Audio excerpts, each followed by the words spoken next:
আসসালামু আলাইকুম স্যার। ওয়ালাইকুম আসসালাম। তোমার ছেলে আসছে দেখলাম, কই দেখা হইলো? রাস্তায় আমার সাথে দেখা হয়েছিল। চলে আসছে? হ্যাঁ হ্যাঁ, আরে ওর সাথে তো মেহমান থাকার কথা। গাড়িতে কে কে যেন আছে দেখলাম। আমার যাইতে হবে। আমারও একটু দাও, খাওয়া যায়। এই বাবা বাবা বাবা।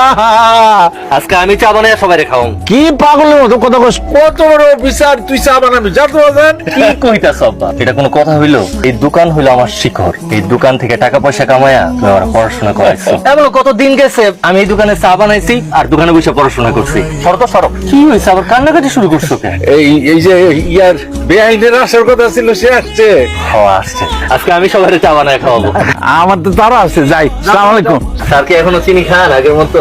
না, চিনি এখন একটু কম খাই, বয়স হয়েছে না। এক চামচ দিলাম স্যার। সত্যি আতিয়ার, তোমার ব্যবহার দেখে আমি মুগ্ধ। তোমার মতো একটা ছেলে অত্য অঞ্চলে আর একটাও নেই। কি যে কন্যা চাচা, সবই তো আপনাকে দোয়া। আমার জন্য মন থেকে সবসময় দোয়া করবেন, যাতে অহংকার আমাকে কখনো ছুঁয়ে যেতে না পারে। তোমার জন্য তো আমার সবসময় দোয়া থাকে। আতিয়ার ভাই, আপনি? আমি তোর ভাই হইলাম কবে আবার? তুই তো এখন অনেক বড় একটা চাকরি করস, আমি সামান্য চায়ের দোকানদার। এটা কোনো কথা হইলো? আর তুই নিজের পেশারে এত ছোট করে দেখতেছস কেন? তুই তো সৎ পথে ইনকাম করস। সৎ পথে যদি ইনকাম করস তাহলে সবসময় বুক ফুলাইয়া চলবি। তুই অত বড় একটা সরকারি চাকরি করিয়া কাকার দোকানে বই আমার চা বানাইতেছিস, আর আমি চাকরি না পাইয়া একটা দোকান দিছিলাম। এই দোকানটা বন্ধ করে ধার দেনা করে আমি বিদেশে বেচাইতেছি। তাহলে জ্ঞানের চোখ তো এখন খুইলা গেছে। এখন কি বিদেশে যাবি নাকি মতি পাল্টাইছে?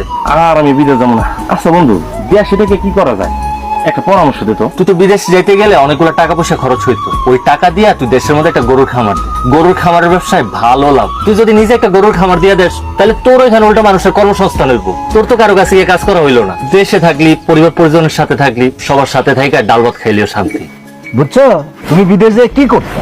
রাজমিস্ত্রি কাজ করতে না, কাঠমিস্ত্রি কাজ করতে না, ওই ড্রেন পরিষ্কার করতে, এর চেয়ে বেশি কিছু তো আর করতে পারতাম না। ওর চেয়ে ওই যে বললো যেভাবে সেইভাবে একটা গরু খামার করো। তুমি চাকরি খুঁজবা কেন? তোমার এখানে মানুষ চাকরি খুঁজবে। হ্যাঁ বন্ধু, তুই একটা সঠিক বুদ্ধি আমার দিছস। আমি আর বিদেশ যাবো না, আমি দেশে থেকে কিছু করবো নাকি স্যার?